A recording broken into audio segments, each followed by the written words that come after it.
to another Coffee with Samso, where we speak with ASX companies about the stories and the guys who actually run the stories. We're at the UWA club here in Crawley, in the University of Western Australia. I've got Sprintex Limited here, giving us a sort of a new story or new direction, new news. Jay Upton, who's the managing director, is here. Jay, welcome back. Thank you. Welcome. Good morning. Well, look, this is big news and announcement. Yes, so I've got to tell you, it's been a pretty busy time. We were still doing this at midnight last night, but anyway, as you would be aware, we've made an announcement this morning relating to a new arrangement for our China division.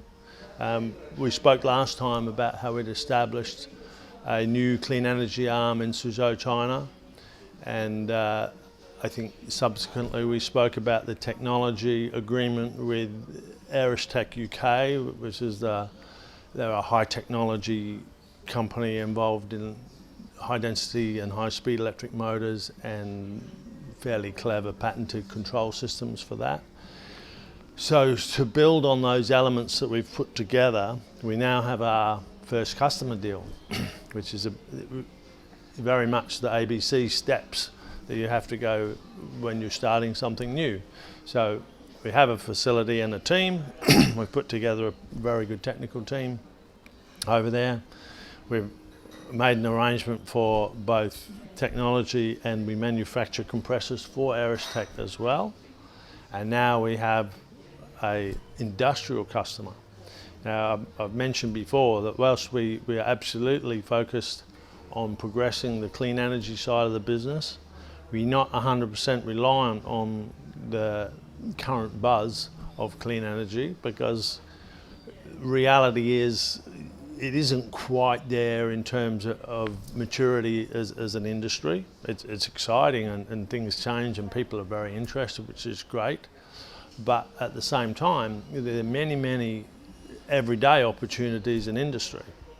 Industry goes on regardless. It doesn't matter whether it's snowing or raining or the sun's out or there's a strike or a pandemic. It doesn't matter. Industry continues.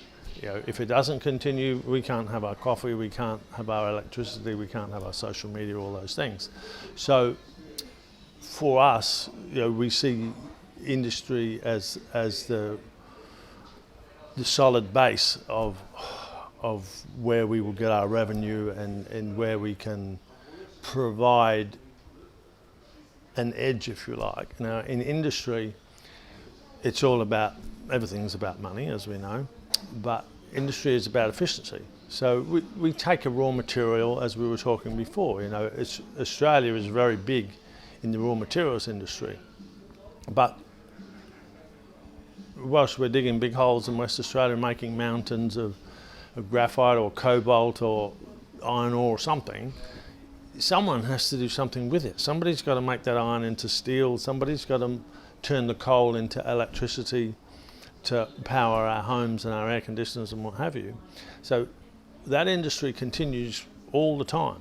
So they rely on what does it cost for the raw material, and then how do we process it into the item that the consumer wants or needs, and can we make a margin? Well, our business is about efficiency. So, for instance, we're still in the compressor business, we always have been and we always will be, but just as we made the highest efficiency twin screw compressor, we're now offering the highest efficiency centrifugal compressor with the highest efficiency electric motor. What that means is to get a process done requires a certain amount of energy. If we can provide an improvement in efficiency, it requires less energy, so it costs less money. So industry is continually got their eyes peeled looking for efficiency, and that's really the market we're in. That's what the clean energy sector is about too, but right now it's not very mature. Industry is, you know, it started in the Industrial Revolution at the turn of the previous century, and it's been growing, and every day there's teams of scientists, teams of engineers looking at efficiency, how can we make it better. And the reason we've been able to do this deal is we're offering the same thing as the competitors, but it's more efficient. I think also, I mean, it's a 30 million renminbi deal, Correct. which is about 6 million Aussie. It'll be more than that. That's the minimum. Yeah. The agreement says we're going to sell them a minimum of 400 systems over 2 years. The term of the agreement is actually 3 years, but in the first 2 years, the minimums are we will sell them a minimum of 400 systems, and the value will be minimum of 30 million RMB, which is a little bit more than 6 million Australian dollars. So it's going to be better than that, but those are the minimums in the contract. Can't be any worse. I think one of the narratives that is out there today, as you've mentioned earlier, is that, you know, everyone's talking about the raw materials, which is right. I mean, it's there, right? We need the raw materials, but I think a lot of people have forgotten that there is you know, that's just the tip of the iceberg in that sense, right? And you talk about the industry, and that industry is basically what you're talking about. You got wastewater issue, you've got you know, efficiency in all sort of electrical equipment issues. And I think where Sprintex, and I like the where this narrative will go, is that you're actually providing clean, more clean, less emission, sort of mechanical issues that drives the industry, right? Like your compressor, this deal that you're doing, it's not electric vehicles, right? It's wastewater, which is you know, an industry worlds apart from the current narrative of EVs. Yeah, absolutely.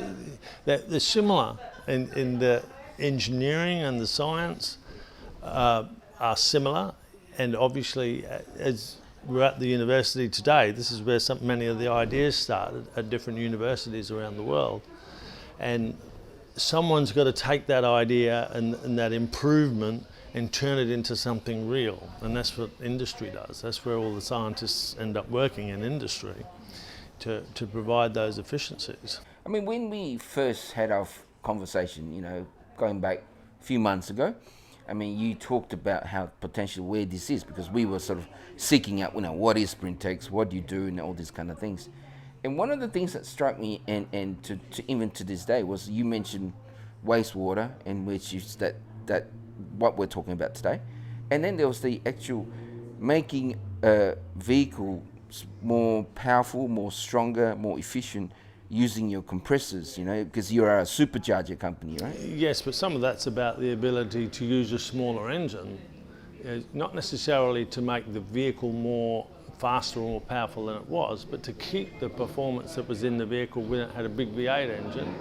But we can do it with a little 2-litre engine, a little 4-cylinder engine, that all the time that we're cruising on the freeway, that only uses 2-litre amount of fuel, you know? Whereas previously you had to run your big engine, albeit at lower output, but you still had the parasitic loss, if you like, of the big engine and the big driveline that goes with it. So that was about efficiency too. And it could be about performance, but from a car manufacturer's point of view, it was always about fuel economy and emissions. Emissions, both those two factors are the key drivers of the automotive industry. When we talk about performance, there is the speed and then there's the power. And whereas, you know, like motor racing, you want a combination of both, right? Yeah. But you need reliability too. Yeah. I've learned that over the years, you know. But in terms of a lot of industries like the mining fleet, which, you know, like we've just been talking with Blackstone about, you know, electrifying their mining fleet and things like that. It's more about having to have that power to just constantly carry that load, not at speed, right? But at power, and be efficient at the same time. That's exactly right. The efficiency, again, is the key to those guys, because we mentioned earlier that West Australia is very good at producing minerals of different kinds and stockpiles of them.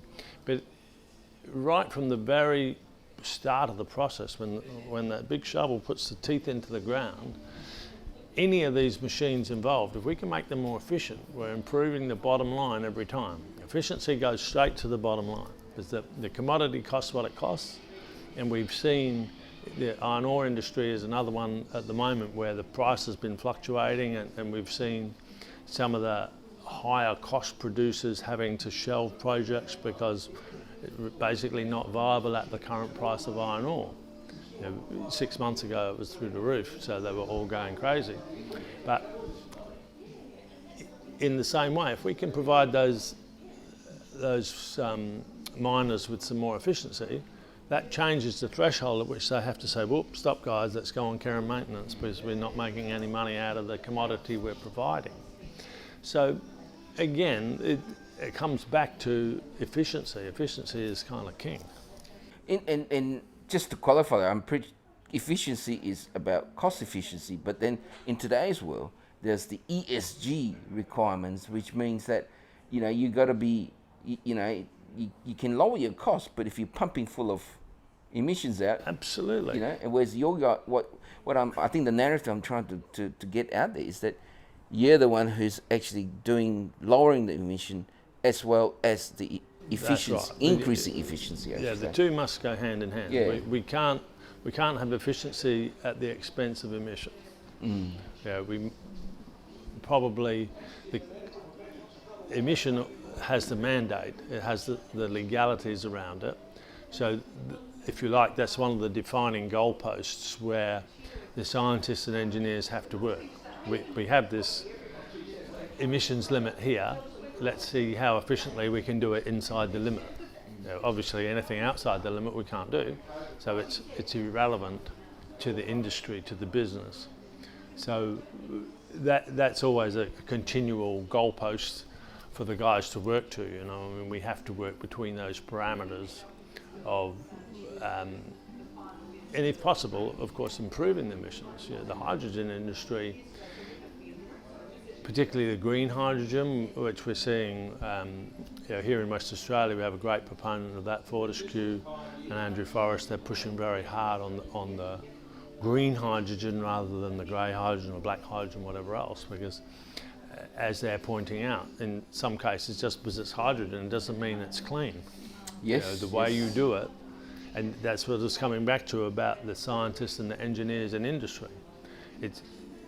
Yes, some materials are easier to provide a better result with, but it's not automatic. Well, it goes back to that ad, decades ago. It probably shows how old I am. That ad is oils and oils, right? I remember that. Yeah. And so hydrogen's not hydrogen.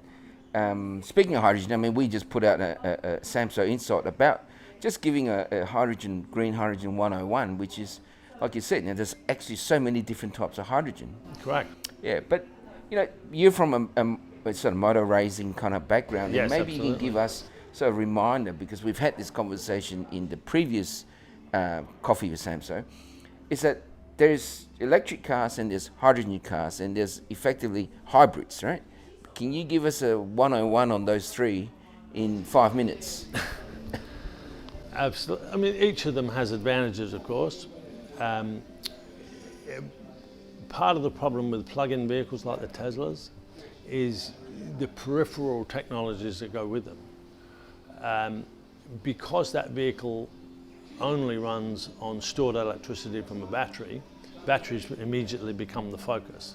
The first focus is, can we make a battery that will drive the car 300 kilometres, which we think that's a reasonable range. How heavy does that battery have to be? Is it viable in terms of efficiency in the car? How much does the battery cost? How long does it take to all those things come into play, because you've only got one parameter to play with in an EV. And then you've got to look at what raw materials did we use in the battery. Lithium has been a fantastic advance for batteries. However, lithium-ion batteries have a terrible fire problem, which we're working very hard on.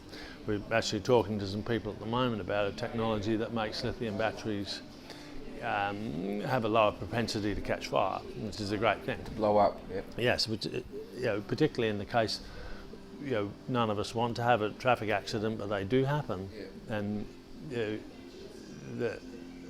really compounds the problem if you have an accident and then the car catches fire. That you might survive the initial hit, but then you get toasted in the ensuing inferno, which is not much fun. So all of those things are factors that come into play. So we need to take the total. What I was getting to there was we need to look at the total impact of the plug-in electric vehicle, which is not just the electricity that goes into it and how much it costs to run the car. We've got to look at what happens to the battery when it's no good anymore. How do we deal with that? That's an emissions problem of gargantuan proportions. So many problems.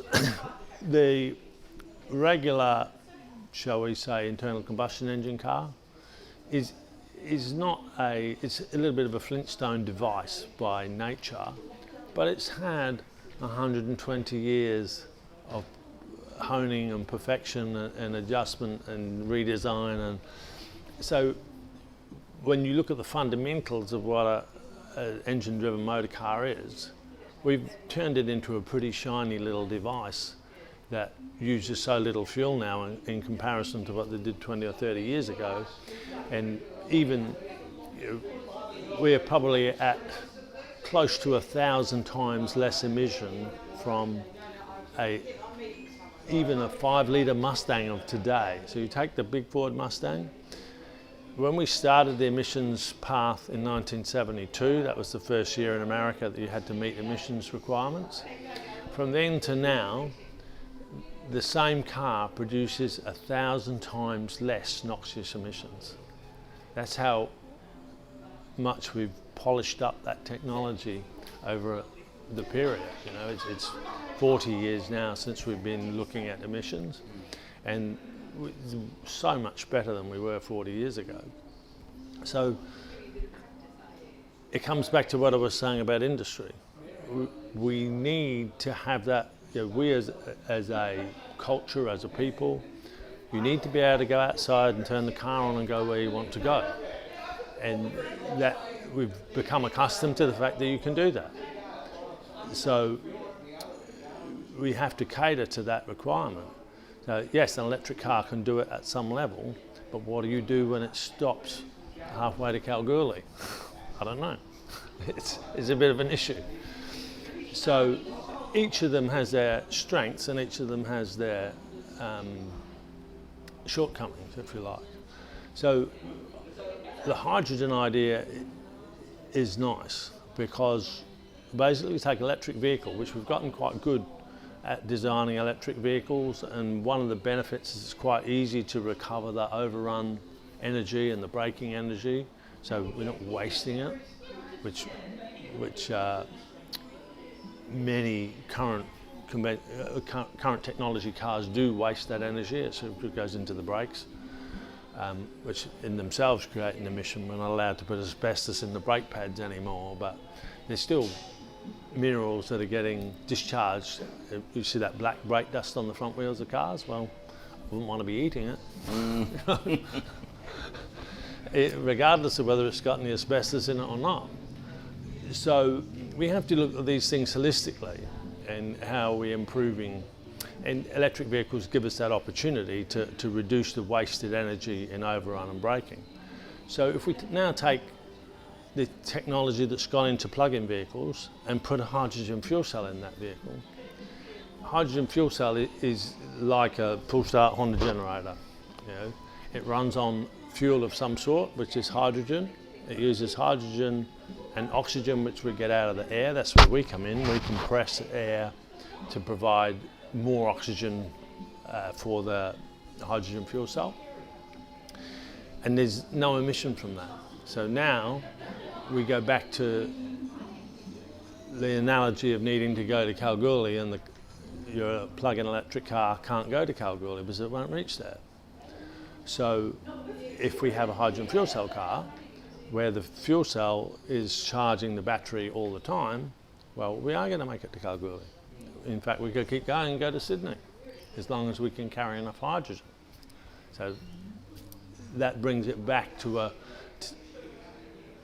more like our current infrastructure vehicles, which use the infrastructure of fuel stations which are around the country and around the world.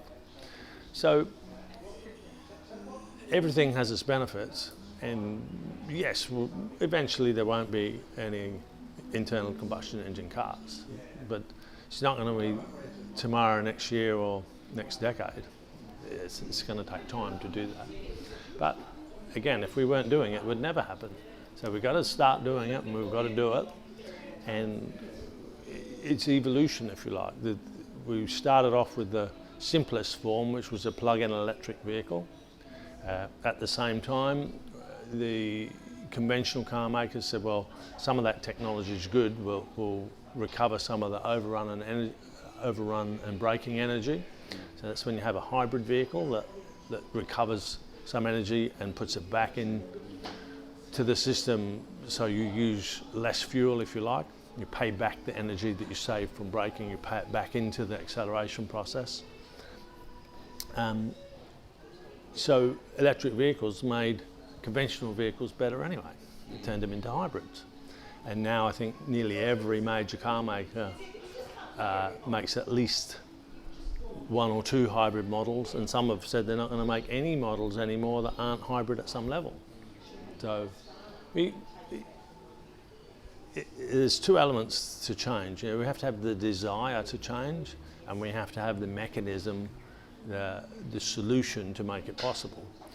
But a solution for change has no value if nobody desires it.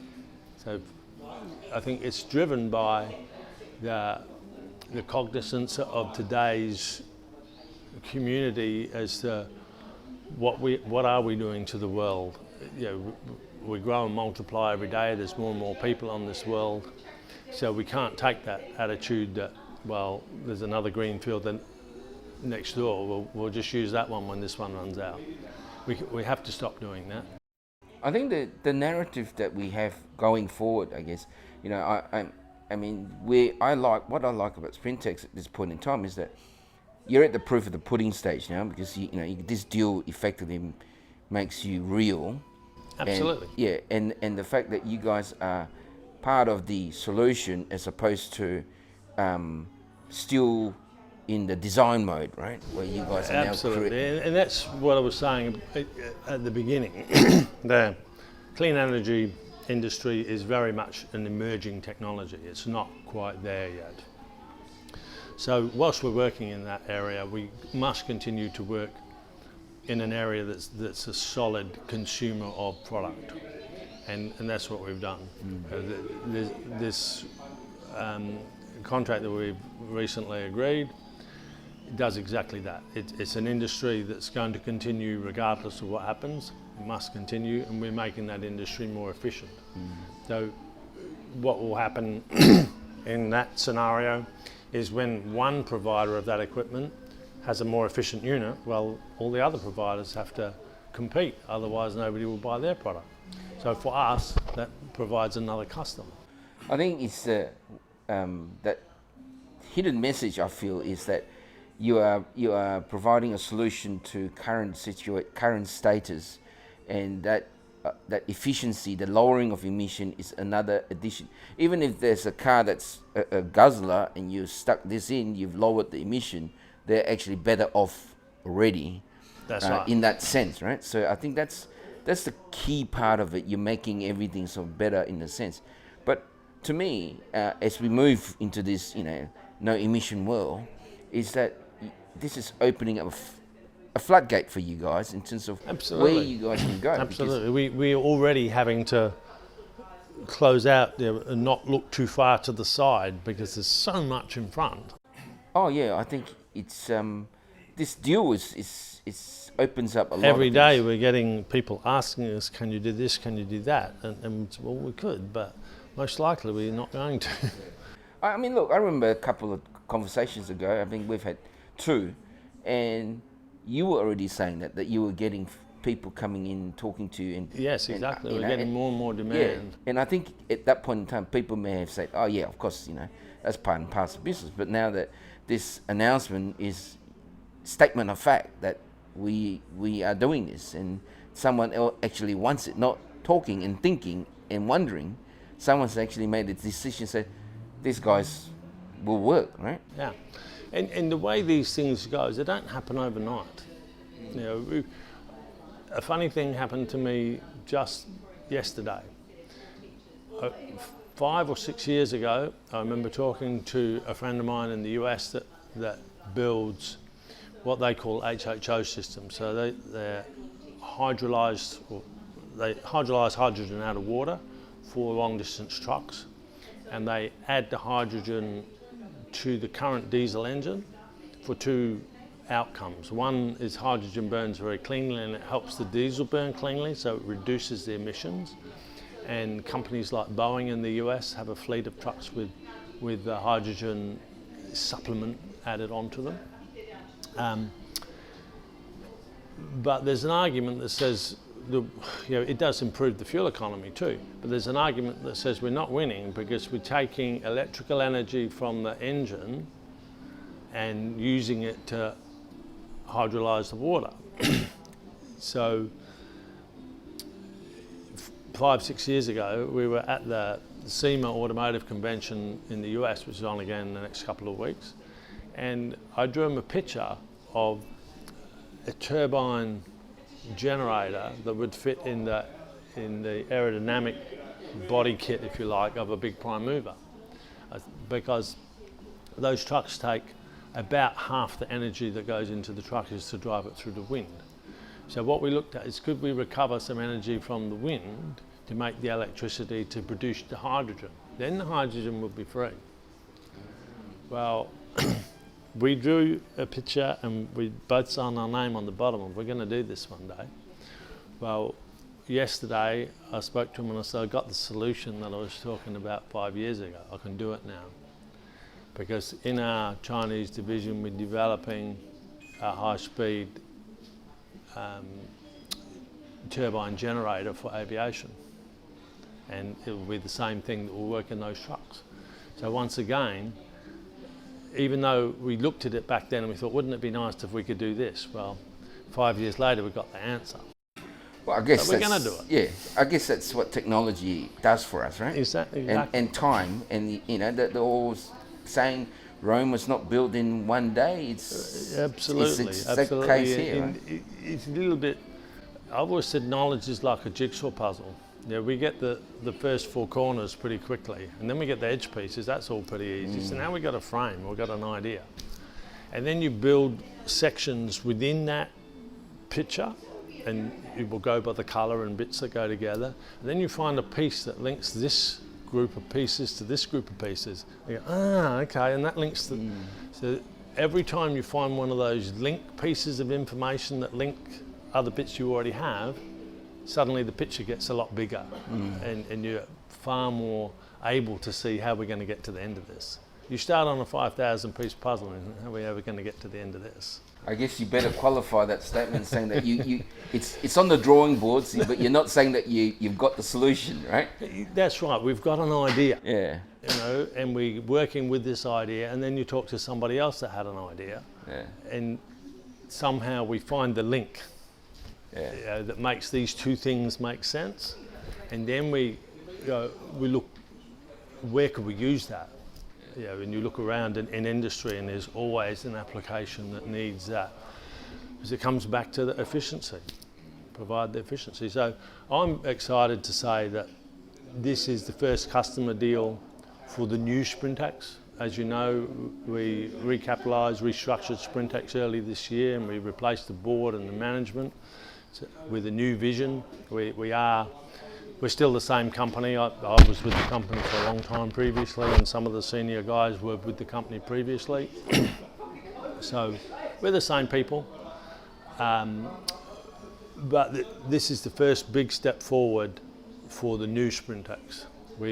As I say, we started the new expansion into clean energy and electric compressors, which we saw as that's where the future is going to go. Now we've made a technology partnership and a supply agreement with Aerostech in the UK. And the third step now is we have our first big customer for an industrial application that we can make today we can supply today, and it will make the company profitable. So same thing, we're building value for our shareholders, and we'll continue to build value for the shareholders. That's my job, is to build value for the shareholder. Well, that's probably the best way to end. You know, Jay, it's fantastic. I'm really glad that we've had this journey from that first conversation, and it's a good deal.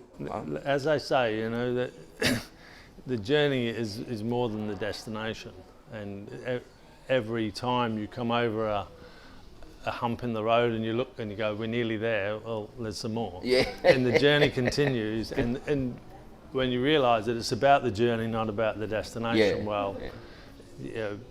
I've always said to people, I don't have a job. I get up in the morning and do what needs to be done. Sometimes I do it till midnight, but I don't regard it as going to work. I'm just doing what we need to do. All right, fantastic. Again, Jay, thank you for your time. I know your time is very limited for you. It is. It's been a busy time just now, and it's getting worse. Yeah. All right, again, thank you. Busy is good. I'd rather be busy than fighting over the broom. Yeah, absolutely. To look busy. All right, mate, thank you. And we'll continue the journey. I'm sure more news will be coming up soon. Absolutely. There's some more news to come. All right, great. Thank you. Thank you, mate.